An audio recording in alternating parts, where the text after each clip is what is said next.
In this lecture, you will learn the impact of backlink age in search ranking.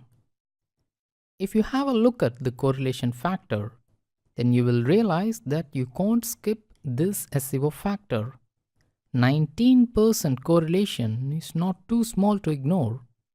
Google still keeps this as a SEO factor to combat unnatural link building practices, because year by year the correlation factor and the average backlink age are increasing. Now imagine that a millionaire's kid starts a new blog on gadget news and reviews. The kid spends tens of thousands of dollars in buying backlinks. Within a month, the new website has got 1 million backlinks.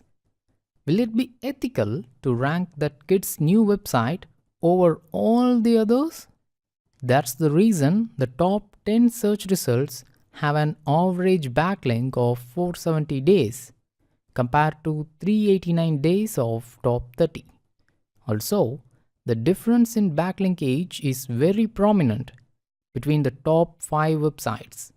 If we take the question that I asked in the previous lecture, then the answer is very clear now, isn't it?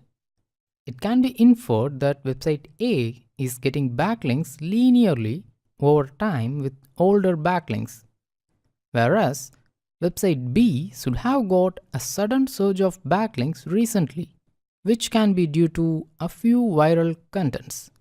So in this case, website A would rank higher than website B when we take backlink age SEO factor into account. In the next lecture, let's wrap up this section.